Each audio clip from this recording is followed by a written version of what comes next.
Hi everyone, I'm Alicia Barron. I am the Education Support and Advocacy Manager down in Texas. I want to thank all of you for joining us tonight. Nicole and I were just chuckling about the fact that a lot of folks probably have Zoom fatigue and meeting fatigue on virtual meetings. So we especially appreciate you joining us when you're probably all sick and tired of looking at your screens. But I'm really excited for the topic tonight, and Nicole, I'm delighted that you're joining us.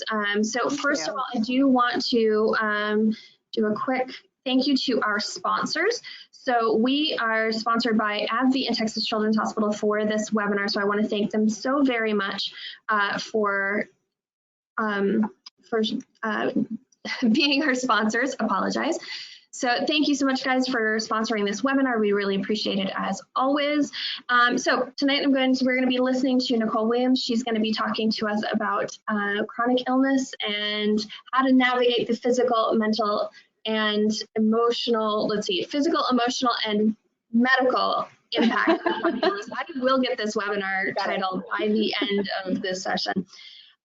I'm going to tell you a little bit about Nicole. Nicole is a licensed professional counselor. She's practicing in Central Austin. She received her bachelor's degree in education from Mount St. Mary's University in Maryland and her master's in counseling from St. Edward's University in Austin.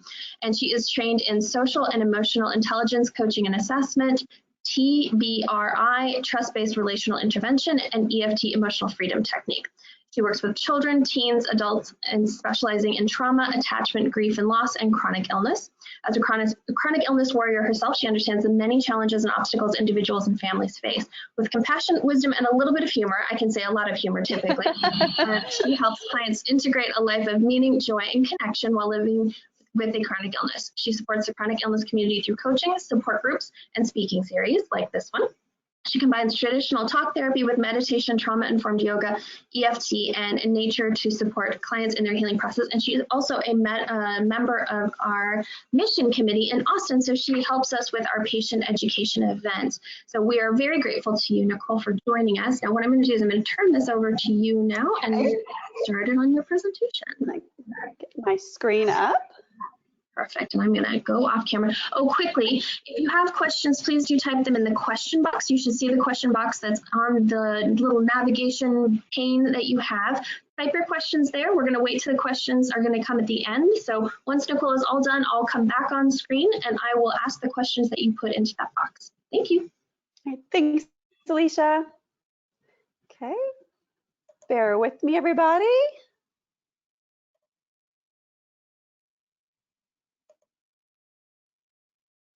Okay, all right. Hopefully everybody can hear me and see me. Alicia, please let me know if for some reason that something goes glitchy with the technology. So thank you so much for having me and welcoming me tonight. This is something I feel very passionately about and feel that it is something that needs to be talked about a little bit more and a little bit more support in this area. The title is Beyond the Diagnosis, the Physical, Emotional, and Medical Impact of the Disease. Because oftentimes we do have, we leave the physician's office or we leave the surgeon's office or the surgical suite and we have our prescriptions and we have our treatment plan.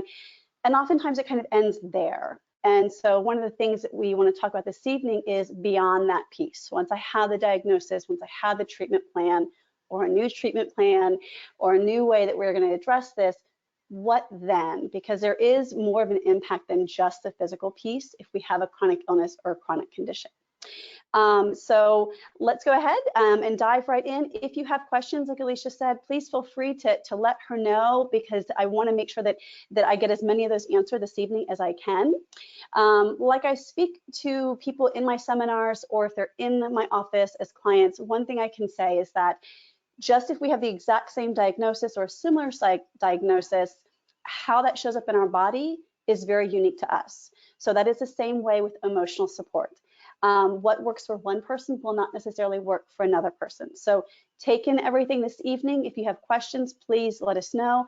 I also, at the end of this, will have a list of resources for you also to go ahead and do a little bit of research on your own. There may be something there that rings a little bit truer for you. My website and email will also be available. So if you have questions after this, also feel free to please reach out. So let's go ahead and get started. The very first question is, okay, so now what, right? what is this thing we call chronic illness? What does this mean if I have something that is chronic? And so when we immediately go to research, we look at things like definitions that pop up, like from the National Center for Chronic Disease Prevention, illnesses that are prolonged, conditions that last 1 year or more, ongoing, limiting activities, the word disease or disorder that develops slowly and persists. So when you look at things like this, those words that jump out at you that have that big impact on our emotional state are things like rarely cured, limiting, lifetime. Disease is one that is almost that visceral reaction. We hear that, disorder. Prolonged, and one of the one that I hear most often when I speak with those with a chronic illness or chronic condition is life altering. Those are really heavy and impactful words. And so we want to talk about, now that we have that, how do we process that and how do we move through our day-to-day lives, knowing that this is something that is on the back of our mind or often up front, even though we put on the mask that actually kind of shows to the world that everything is fine. So we want to talk about tonight the emotional impact of the diagnosis. And you will hear me talk this evening a lot about the chronic illness, grief, and loss wheel. This was created throughout my work, not only with individuals, with groups, with fellow clinicians, physical therapists, alternative body workers, things that come up time and time again, myself as well in my own personal journey with a chronic illness. These themes continue to come up, much like we talk about the grief and loss trajectory with Kubler-Ross's timeline.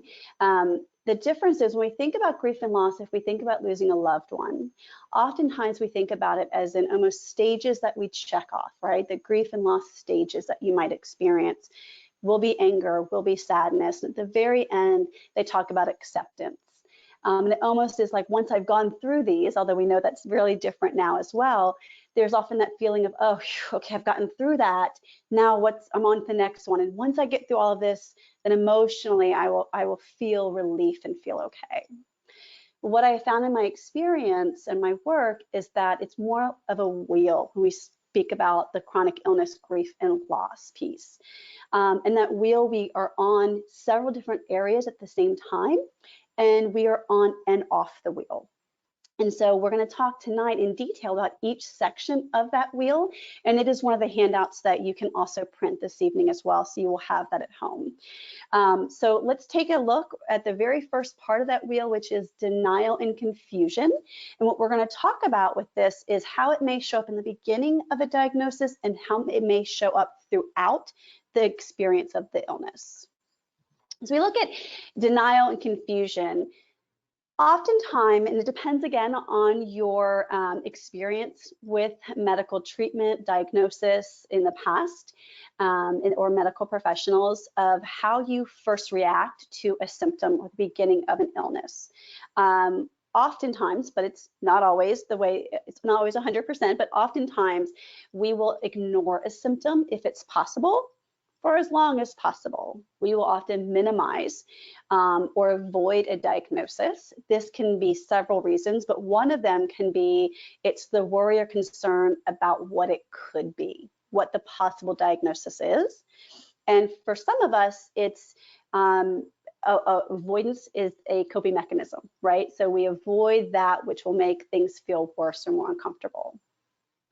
Oftentimes, it can be in the beginning of that piece an initial misdiagnosis. So that's where some of the confusion comes in, right? Of, I don't know what these symptoms are. I'm concerned about going to the doctor to find out what it could be.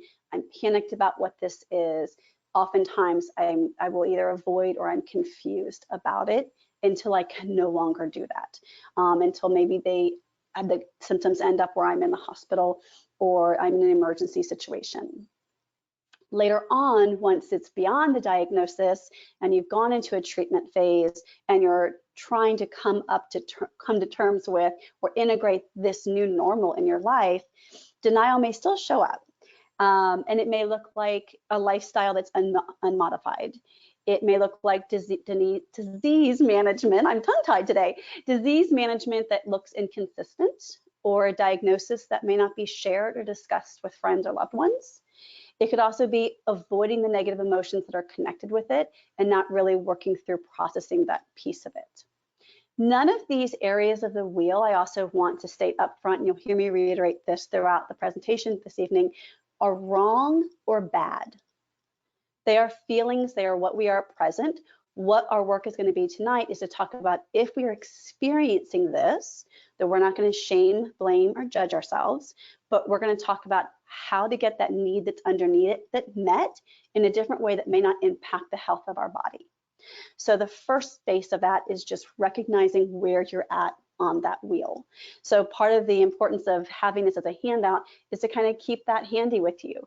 If you're having an emotion, if you're having a reaction, taking a look at the wheel and feeling, oh, okay, this explains a little bit of that. And then what's this need underneath? And so you're going to hear a lot about control this evening too. And oftentimes that's where this comes from, is a need for some control. The next part of our wheel is relief, and that's kind of an odd one that we look at. Oftentimes, especially if there's been a misdiagnosis or there's been great fear around it, or we have just been utterly confused, we don't know what's going on, maybe we've gone from doctor to doctor, there can be relief because there is a diagnosis, because with a diagnosis, we can think of, well, what do I do about that now? If I have a diagnosis, then I can create a plan. I can do research. The fear of the unknown is temporarily minimized. And I want to really emphasize temporarily on that space right there, because after relief comes the other emotions that are going to flood. Relief is one of the more short-lived pieces in the original diagnosis, but there is that little piece of that relief because there is now a name for what I have. And if I have a name, then I move forward with, what do I do with this now? We can often feel relief, though, again, throughout the course of our illness, if we have had a flare subside, if we have had successful medication, if we have had a successful surgery or treatment outcome, there can be that feeling of relief. There may be new medications or new treatment options that have been approved. And there may also be more time spent in the integration phase, which is something we're going to talk about towards the end of the wheel, what that looks like. And that can be not only an emotional relief, but also a physical relief as well. Past the release stage often comes, and again, these are things that you may experience. You may also not experience them. So if you haven't had any of these pieces, please don't think, oh, well, you know, have I not experienced it? Why am I not experiencing it? These are all things that you may experience, and this may be how it shows up. Oftentimes, the next feelings that come are the anger and shame stage of it. Whys? Why is this happening to me? Why am I the only person in my family? Why is this so painful? Why did the medication not work for me like we thought it was? Why am I having inflammation after my surgery? All of those questions. Some of that anger may also come from feeling like there's a lack of support from health professionals that you may have turned to, from family or friends. There may be angry over the medical system as a whole if there is trouble with referrals or insurance coverage, being able to have access, depending on where you live, to a professional that you feel could be helpful in your diagnosis. So there's a lot of the anger that comes from that, and that is also coming from a loss of control over your situation. Shame piece comes in with a lot of the should haves and justs. Those are three of my least favorite words. We always put them on the back burner. I literally put them like in a little trash can over there, that we're not allowed to have justs or should haves in my office. And those would look like, I should have gone in sooner. If I had just listened to my friend, if I had just done this, if I had just taken that other job that had better insurance, I should have. All of those things is that shame and blame cycle that we get in. And again, that's that loss of control and looking for a reason. As humans, we need a reason to connect a story, right? We're trying to make sense of this. And so we're trying to look at all the reasons around why something is the way it is. Also, we put out there well-meaning advice. Oftentimes, wonderful people in our lives will come at us consistently, often sometimes without being asked, with really well-meaning advice, because in their heart, they are also feeling helpless and powerless.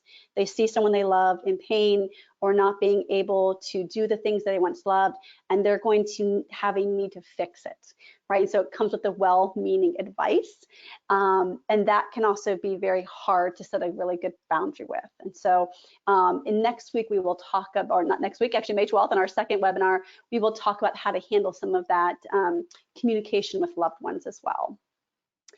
The other piece of that is minimizing the diagnosis and impact from others. So again, oftentimes with well-meaning advice, when you have a chronic condition, oftentimes someone is wanting to connect with you. They want you to know that they feel empathy for you, that they see that you are in pain, and they see that there is a challenge, and maybe they don't know how to communicate that. And so oftentimes it tries to come through a connection piece of a shared experience. And so oftentimes myself or clients will say, wow, yes, someone related my chronic illness with that one time they had the flu, or that one time where they had food poisoning. And so they get how I feel. And the anger comes from the fact that with theirs, there is an end. And with chronic conditions and chronic illness, there may be a remission and there may be relief, but there is no cure. So that's where some of the anger comes in. Like I spoke about with the other part of the wheel, these feelings and these thoughts, there is nothing wrong with them. They are not bad. They are what they are. When you feel them, and we'll talk a little bit later with some activities, the next question is, what do I do with these feelings now? Because we can't choose the feeling. We get to choose how we process it and how we react. Anger and shame may also come up with negative self-talk that often happens around our illness, all those shoulds again that come up, but also a lot of the questions, right? All those things of and we'll talk about this in a little bit with some of the activities of who am I, of I've lost who I was, right? After we often talk about there was the me before the diagnosis and there's me after the diagnosis. And I don't know who that is. It's this new normal everyone talks about, but it doesn't feel very normal to me because I feel very lost. Oftentimes there is anger if there are lost relationships. There is often shame around that too. Feeling as if they may be a burden. I was a burden to my loved ones. I've been a burden to my family. I complained too much. I was too negative. It's all of those things that we talk about ourselves that make it that much more difficult to open up again. Feelings of I can't do the things I once enjoyed. My future is in question. Will I be able to keep my job? If I don't like my job, I need to keep it because I have insurance. Will I be able to go back to school? Will I be able to enjoy my children's wedding? All of these future things are in question. We grow up from the time that we were little being asked, what do you want to be in 5 years? What are you going to do when you grow up? That future question has always been, pushing us on instead of really staying present. And we're going to talk about how important, we talk about mindfulness tonight, but how important it is to stay present. The other piece of feeling a lot of shame around this is that we feel like we can't talk about this with anyone. These particular diagnoses with IBD, there is a shame component, right? These are things that we've been taught from a very young age that anything to do with any time in the bathroom is very private. Right? And so there is a difference. So we always talk about there's not necessarily a big parade for these illnesses. And so there's that little bit of that, not just invisible illness, but even if it's not invisible, do we talk about that with people, right? Will it make someone else feel uncomfortable? It may also look like that piece of, well, I'm doing everything I was told to. Why am I in a flare, right? I'm doing everything. I'm doing my medication. I've quit my job. I've lessened my stress. I'm doing yoga and meditation, and I'm being 100% compliant, and it's still not working. And I'm really angry about that, right? That outrage feeling. The other piece, and we're going to talk about rebellion, which is my favorite part of the cycle in a little bit, is I know I was not supposed to do blank, and now I'm in a flare, right? I know I wasn't supposed to do this, and now I'm here. So there's a lot of shame and guilt around that. Then we often go into the bargain and research stage, as I often like to just call it, is Google stage, right? We have a diagnosis. And so the first thing I'm going to do is I'm going to get online and I'm going to figure this out, and I'm going to take my power back. When we talk about power and control, I am going to figure out a way that no one else has. I'm going to figure out a way to fix this, right? That is I need some control over what my body does. We contact Mayo Clinic, Johns Hopkins, Cedars-Sinai, all the big ones, right? We reach out to past resources, new resources. We seek alternative options. We reach out to anyone who is supportive in our spiritual or cultural belief. We make a lot of agreements with people, right? We make agreements with our providers, our friends, family, and even ourselves. I'm going to exercise exactly how they tell me. I'm going to lower my stress, reduce hours at work. I'm going to 100% can do this diet. These are all my things I'm going to do. And if I do this, will it just go away? Will it just go into remission? Will I just be okay? Along with that comes those ruminating thoughts. And ruminating thoughts are really how bargain and research shows up throughout our illness. The Google phase comes and goes, but it's really heavy in the very beginning. Those ruminating thoughts, those spiral thoughts where it goes over and over, they keep you up at night. Those are the ifs, the what ifs, the shoulds and the justs.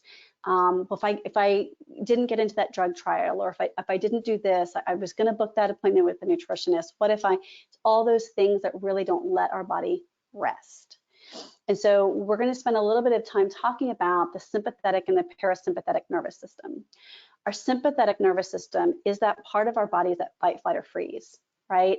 It is that activity. That's our blood pressure goes up, our heart goes up, that's our cortisol levels go, our adrenal glands are pumping. That's what's happening when we are in that part of our nervous system.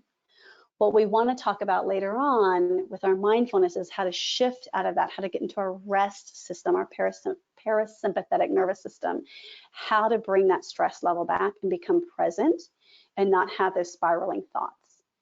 And we're going to talk a little bit about fact versus fear, because spiraling thoughts and that hypervigilance is oftentimes what got us to a diagnosis, or has gotten us into that drug trial, or has gotten us to understand our body, but it is a double-edged sword. So we'll talk about that as well. After we've gone through some of the anger, the shame, we've done our bargaining, our research, we come to this space where we're really settling into, this is my diagnosis. What does this mean for the trajectory of my lifetime? What does it look like if medication is or isn't working, if surgery is something that's inevitable sooner than later? And we look at depression often showing up either in a biological or psychological way. We look at side effects from medication, right? Biological, the piece of what's happening in our body, looking at our depression symptoms that way, but also psychological. So I'm isolated based on my symptoms. I feel isolated based on my treatments. I've had a loss of relationships, either because I myself have wanted to disconnect, feeling like I'm afraid I'm going to be a burden, or it's too much for someone to handle, or someone disconnected from me. That's also a loss of identity. Who am I with this diagnosis now, right? Depression and sadness can also set in with a letting go of the known future. Remember, we talked about a second ago of that, since we were kiddos, what do you want to be when you grow up? What's your future like in 10 years? When I was a teacher, we would always do what do you think life's going to be like 100 years from now on the 100th day of school? So we are programmed to kind of think future, future, future. And with a chronic illness, we do need to live a little in the future. If we're going to do an activity, we have to plan. Boy, do we have to plan. If we are planning a vacation 6 months in advance, we have to plan for all the things that could go wrong, or the fact that that may have to be canceled, right? So there's a certain notion of us of having to be able to plan for the future, but to be able to also let go of the fact that we don't know what our future will hold. There's also a letting go of the known past, right? Of, I am this person, and if now I have a diagnosis, does that mean I no longer have my identity? And letting go of perceived control. And it's really important to know the perceived part. The only thing we can guarantee in life is that we won't have control over mostly anything. So it's this cycle that we go through, and we're going to talk about each piece of these during this webinar and in the next webinar, about how do we then shift perspective and how do we reframe these thoughts and ideas. This is my favorite part of the cycle. Rebellion gets a bad rap, I think. And rebellion, I want us to do a reframing really quick. So rebellion is more about, if we do the reframing, It is how we are trying to regain empowerment and control. Remember, having a chronic illness or a chronic condition is all about loss of control.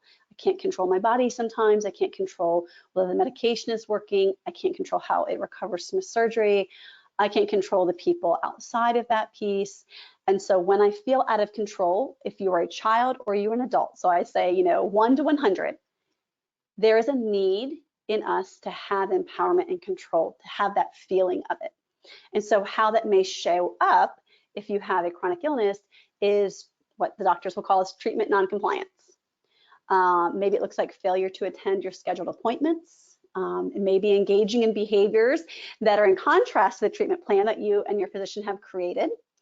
It can be pausing self-care and supportive activities, which is a treatment plan that you have created for yourself. It also can be ignoring warning signs of symptom reoccurrence. So I want us to, when this happens, again, these are not bad, this is not wrong, but I want us to acknowledge what is happening, that underneath the rebellion, there is a need to feel like you have some control of your life.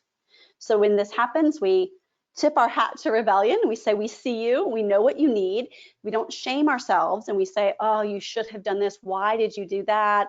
I can't believe I stopped taking my medication. This was awful. We can do the shame spiral, but that doesn't change the behavior and it doesn't meet the need that is underneath the rebellion, which is, I need a little bit of control. That is human. So what I ask us to do instead is to ask, okay, what do I need? If I need control, how do I get that need met in a way that does not impact my health and the treatment plan that I've created? How else can I do a little bit of rebellion and a little bit of control that doesn't impact my health? The last piece of this is also, just like the other pieces of the cycle, it's not something that we are going to stay in constantly. We will flow in and out of integration. It is a great goal to have it more consistent and to be in integration more often. It is not something that happens right away. And that is my number one question I get is, okay, Nicole, how do I get to integration and get to there the fastest? Because that looks like that would be a great life. And so it changes. It changes on our treatments. If we are in a flare, if we are having success with a medication, if we are having success in career, if we're having success in relationships, integration is all about flowing into when you can have a connection with self, connection with others, connection with your body in a way that allows you to have joy in life, but also allows you to have the flexibility and space to contain when things go wrong. So if we look at integration, how we know that we may be in this space is that there's a positive connection between body and self. Seeing body as friend instead of foe. And we have a journaling activity that we're going to talk about in just a minute about that. Consistent compliance with a treatment plan, not 100%. That sometimes is not possible, but consistent. So when we fall off of a treatment plan, we realize we've gone through, maybe we're in a rebellion stage, maybe we're feeling some depression. Once we notice that, what is the need behind that behavior? And then how do I get that need met? And most often the needs are control. An increased ability to remain in the present. Again, it's that double-edged sword. We need to be what I consider hypervigilant in a lot of ways. We don't want to stay in hypervigilance. We want to be able to say, okay, there was something that I was feeling in my body. I need to do a quick check-in. I need to figure out, and we'll talk about fact versus fear as well. Is this a twinge? Is this something? I'm going to do a couple of my body scans, figure something out, make some notes. Maybe I am doing a symptom calendar where I'm kind of tracking things. Everything looks good. Then I'm going to come back to present with some grounding activities. Integration looks like really honing in and practicing your self-advocacy skills with your providers and practitioners, but also with family, friends, and self, right? On those days when you're exhausted and you're tired, and you start doing the shoulds, you should be getting up, you should go work on that project, you should be doing this, to advocate for yourself and say, I'm also really drained today, and what my body might really need is rest.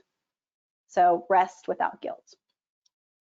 It also looks like communicating needs with others and with self without shame or guilt or feeling I'm a burden, right? This is too much for someone to have, to contain for me. It's ability to move from fear to fact, and that's an activity we're going to talk about in just a moment. And a sheet, I think that you is in the packet, is also moving from things you can't control to things you can control. Beginning to plan beyond symptom management, and the ruminating cycle is decreased or eliminated. And some of us are just have that brain where we are more prone to ruminating thoughts. Raise my hand if I'm guilty. And so it may not be ever eliminated, but when we know that we're really hitting integration is when we know we can recognize that and then do an activity, either our mindfulness or grounding activity, to move out of those ruminating cycles. So this may show up like that. So the iceberg is a great metaphor, taking a look at the cycle is going on inside of us all the time, right? We're moving back and forth between that, but we often put the mask on. And we often put that mask on and it's everything is okay, I'm okay, you're okay, we put the mask on.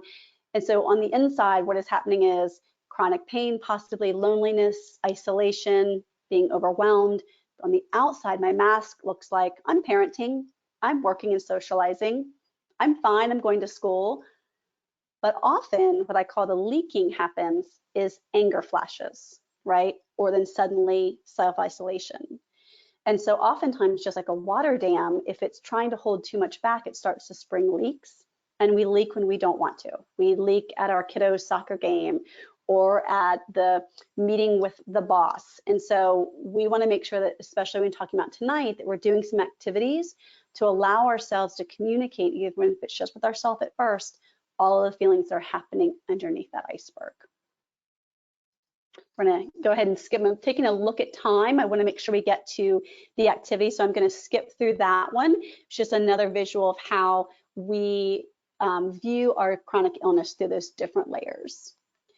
So one of the first activities, and if I was going to see everybody on Monday, I would make this your homework, but I want you guys to take a look at, once we finished our webinar, is really looking at that question of who am I? Right? That's that identity piece that often gets taken away from us when we have a chronic illness. Because again, from the time that we were little, who I am is not asked, it's what do you want to be when you grow up, right? There's questions we always ask the kindergartners. When the real answer, who am I, is I am me, I'm myself. So what does that mean? It's not I am a nurse, I am a therapist, I am an electrician, I am a baker. All of those things are what you do. I am a soccer player, I am an artist, I am an athlete, I am a marathon runner. Those are all things that you do and enjoy doing.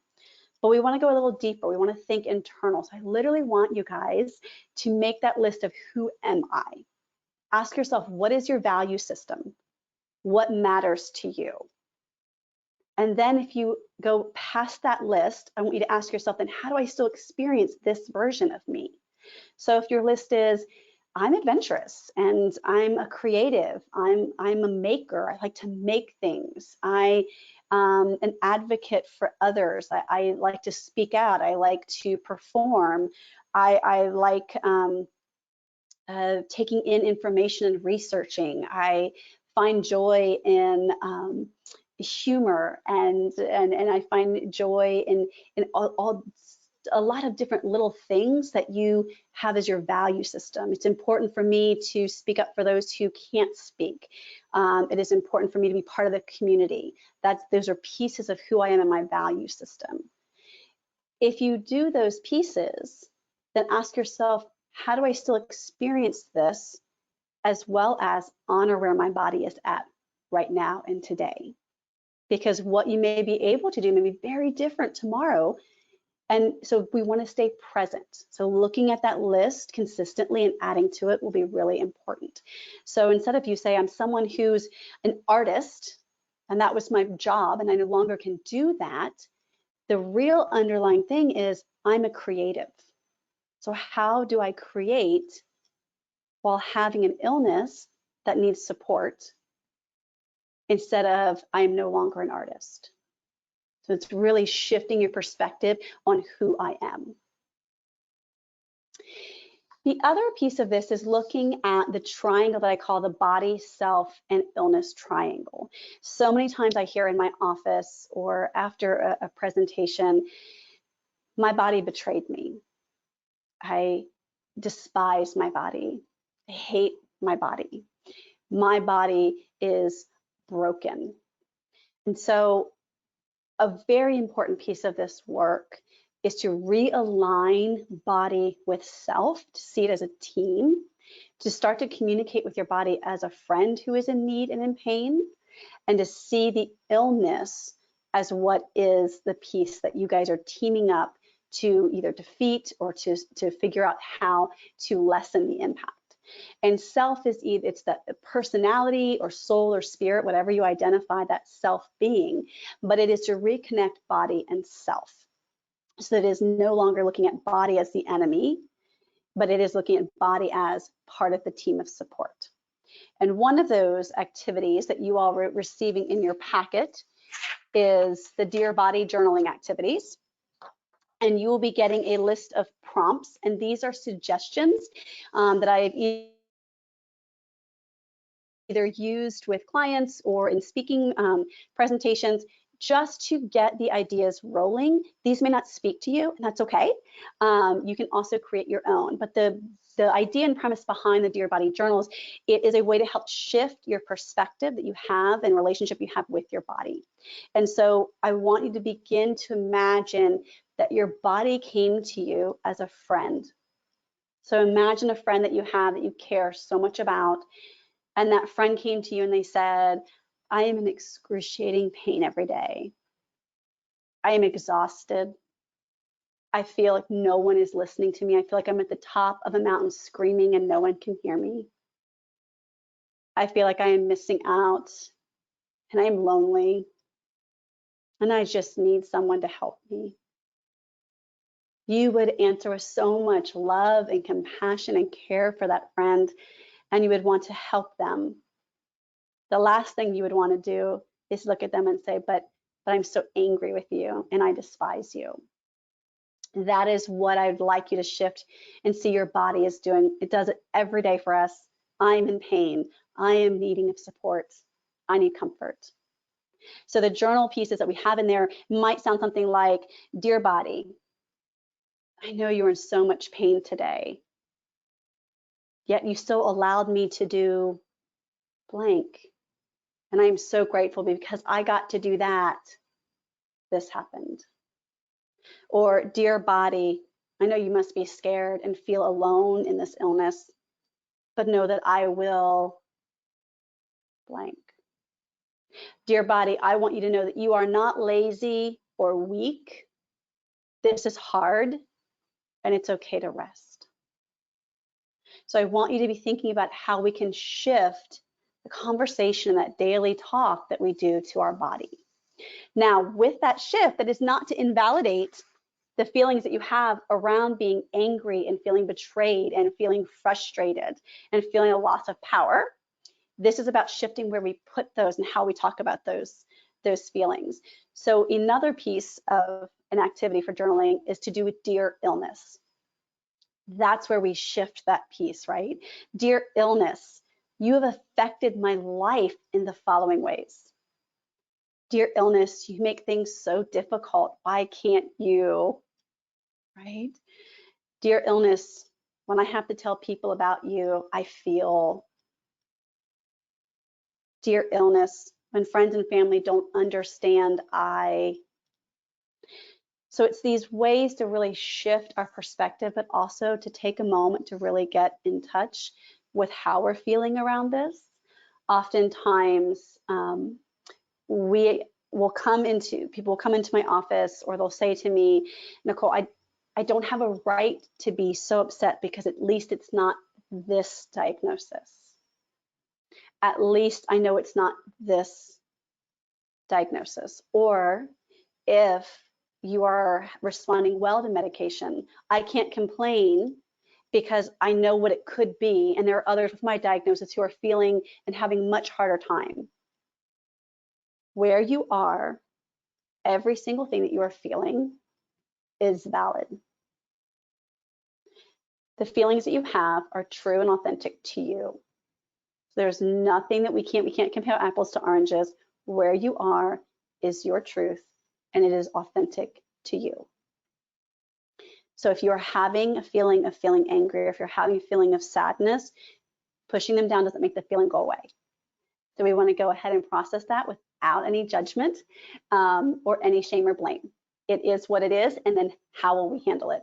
The journal activities are a great way to get in touch with that you don't have to share with anybody, but it's a great way to kind of get that out and process and see what comes up. Journal prompts are great because we often start writing, and so it's just to keep flowing, just free flow after you start to write and see what comes up. It can often be surprising.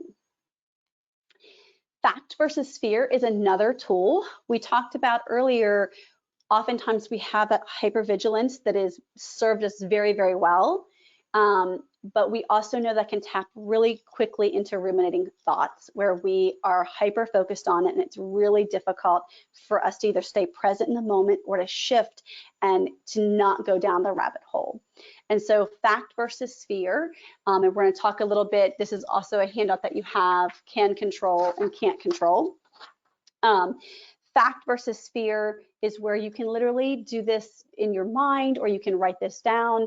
You're going to write down all of the things that you know for a fact. Okay, so quick example, I had an issue with one of my eyes where lights were flashing and I had massive amounts of floaters and there was some pain. And so immediately, what do? We go to our Google stage, right? I'm going to figure this out. And so a lot of fear came up around what this could be. One of the ways that you switch that is you just go through the facts. What is happening right now? Fact is, I have some flashes of light. Fact is, I have a few floaters. Fact is, listing all of the things that are happening that are true and factual and staying on that side of it. Fact is, I've made an appointment with a doctor that will tell me more information. So I shift my perspective, I reframe, I bring my attention to only staying with what is fact, instead of going down the whole trajectory of fear of I'm going to lose my sight and I'm going to have a surgery, right? And so we can do fact versus fear with anything that gives us any kind of anxiety or worry. It does not just have to be connected to our diagnosis. Fact versus fear is a great cognitive behavior therapy tool that you can do just to kind of sort out and pause from going down your ruminating thoughts. Bring it back to what you know fact-wise. What you don't know are things that you can create a plan. If I have a fear on what this may be, a fact I can do is I can make an appointment with a doctor. I can go back to my medication notes and see what's happening. I can speak to the pharmacist if I'm concerned about something happening with my medication. There are certain plans of action you can do to follow up with fact. Can't control versus can control, I also want to take a look at as far as very similar. We can control a few things in our world. We can control our actions around this. We can control communication. We can control how we do self-care, how we talk to ourselves, our thoughts and perspective.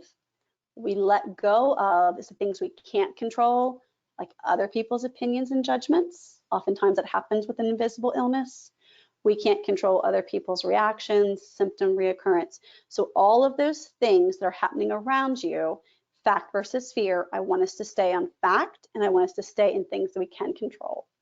Making a list of things you can control and can't control is also really helpful when the ruminating thoughts start to happen. The other thing when ruminating thoughts start to happen, or we go down the Google rabbit hole, is to literally set a timer. If we're doing the research, if we're doing the Google, if my thoughts have started to ruminate, if we're stuck in the fear, give yourself 10 to 15 minutes, set a timer. When the timer goes off, literally get up and move from that environment, whether it's go outside, it's to go to a different place in your house, get physical movement so that you are moving from your downstairs brain into your upstairs brain. Into that, you're in the hyper focus, your sympathetic nervous system. We need to go into our calming center.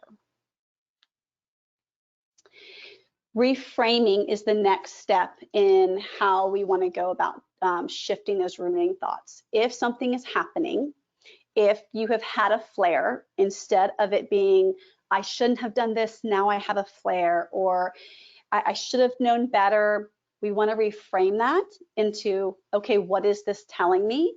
How do I apply this knowledge? right? So if I was doing a really strict protocol on nutrition and diet, and I change something and that has an impact on my health, instead of the blame and shame cycle, we simply hit pause and we ask ourselves, okay, what is this telling me? And how do I apply this knowledge now? What is the need? How can I get this need met? So instead of being upset that we are in our anger and shame stage, if I've done a rebellion, we go back again. What is my need? How can I get this need met? So I'm going to touch briefly, if we have time, I'm going to move forward right now because I do want to get to some of the mindfulness pieces. So I'm going to come back to those slides if we have time. But I definitely want us to not walk away this evening without doing a couple mindfulness activities. The 5-4-3-2-1 grounding technique is part of your handout. The progressive muscle relaxation, you can find a lot online, but I am going to touch base with some tonight since we have a little bit of time. Part of mindfulness is to calm our nervous system. We know that when we are in our sympathetic nervous system, we are in fight, flight, or freeze. Everything is being released. Our adrenal glands are pumping, our cortisol levels going high. Inflammation is increasing. So part of that, so we are not living in that activated state, is a constant practice of mindfulness. I often joke around that this is often like the dentist, that you floss the day before the day of going to the dentist, because you know they're going to ask you if they flossed, if you have flossed. Mindfulness is often the same. The client will come in and be like, well, Nicole, I did it, right before I came in, and I'll be like, so did I, right? So this is not something that is necessarily second nature for all of us. It does work. It does have great impact. It has the better impact when we do it consistently, not just when we are in a state of anxiety. If we are in a state of anxiety and we're in an 8, but we have constantly done mindfulness to keep us at around a 2, 1 or a 2 on a scale of 1 to 10, and we have something that does jar us, we may only then go to a 5. But if we are living in a state of anxiety of a 4 or 5 and something happens that increases our activation, then we're going to go to an 8 or 9. So the idea of mindfulness is to keep us in a deactivated state for the majority of time, so that when we are activated, that it is less impactful. And the first thing we're going to talk about is the 3-6 breathing. So this is breathing in for 3 through your nose, pausing, slowly breathing out through your mouth as if you are blowing a candle out super slow for a count of 6. If you have difficulty with this, you can start with 2-4 breathing. If 3-6 is easy, you can then go to 4-8. So I'm going to go ahead and try this with you if you want to do this as I practice. I'm going to go ahead and close my eyes. I'm going to breathe in through my nose for a count of 3. Pausing at the top. Breathing out slowly for 6.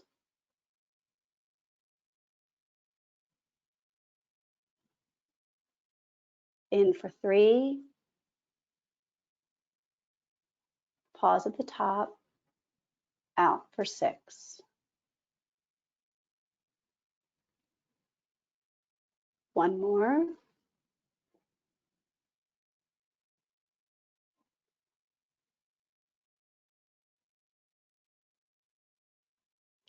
Three, 6 breathing is great to do with the next example of mindfulness, which is the 5-4-3-2-1 grounding. And so what that looks like is, we will in just a minute, I invite everybody to do this again. I'm going to have you close your eyes in a moment, do the breathing, and then I'm going to have you recall some things. You can do that inside or write them down. Again, this is in one of your handouts as well. So for the next 30 seconds, I'd like you to just take a look around your surroundings. Take in the entire area with all of your senses: sight, sound, smell, feel. Close your eyes. Breathe in for 3. Pause. Out slowly for 6. And I want you to recall 5 things that you saw in your surrounding area.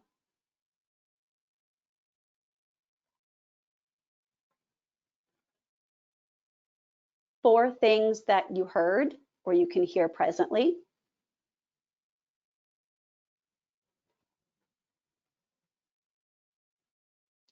3 things that you can feel.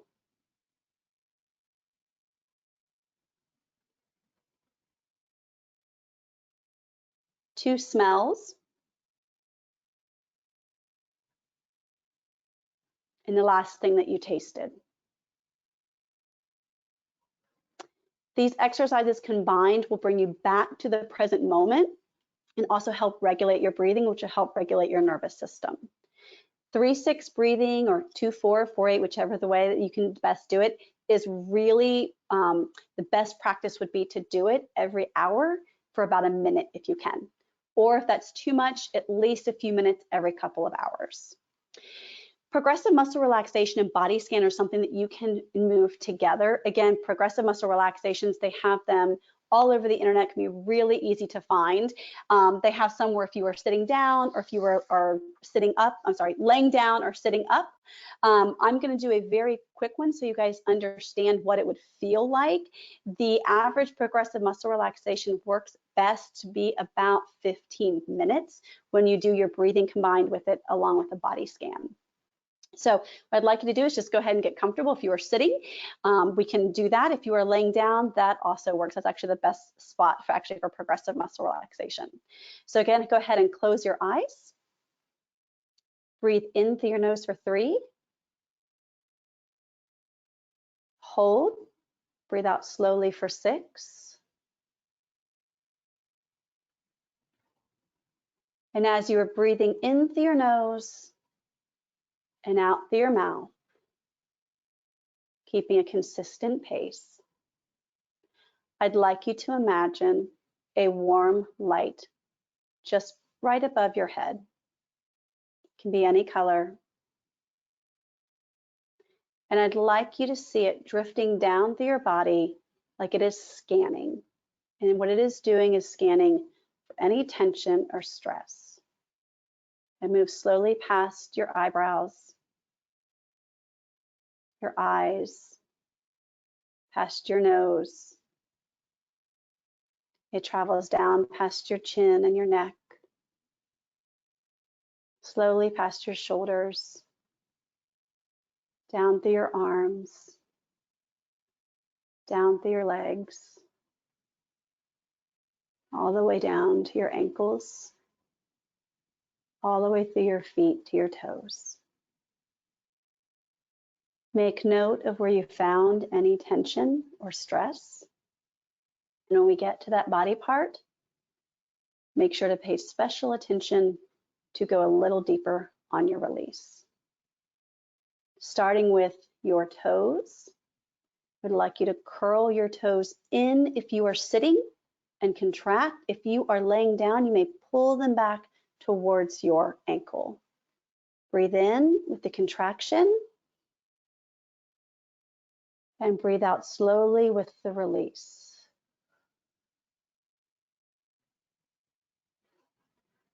Become aware of your lower legs, your calf. Contract your calf muscle and the top of your thigh. Breathe in with the contraction and slowly release. Contract your stomach muscles gently as if you are contracting if a ball were to be tossed your way. Contract with the inhale. Hold. Gently release.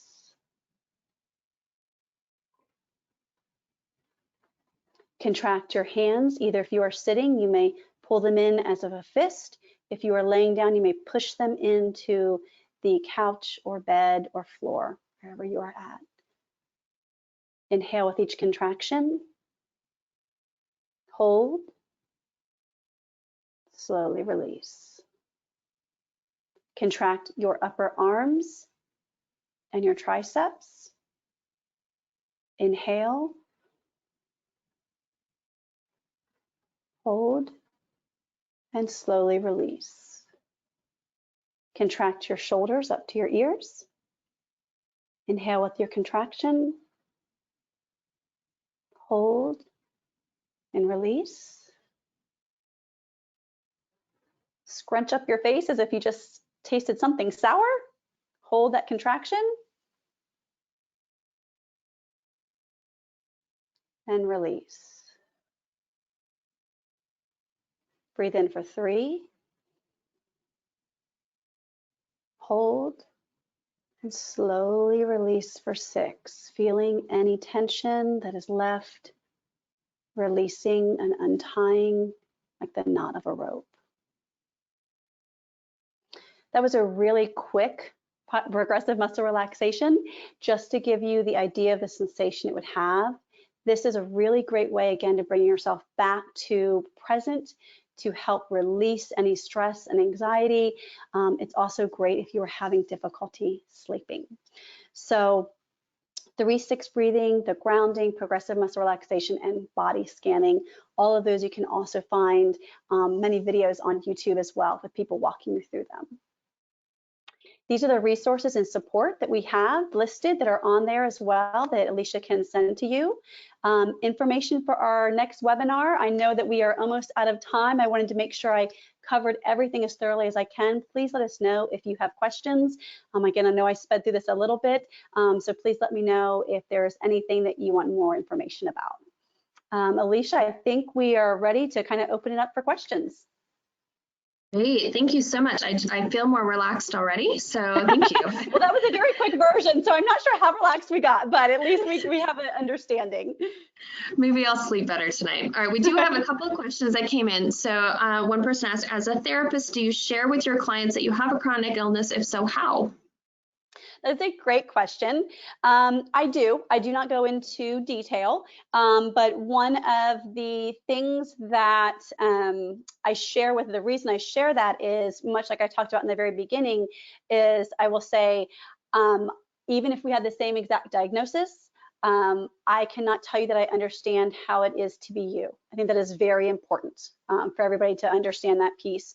What I can say is I understand to be angry with our body, to be frustrated with treatments, to feel left behind or lonely.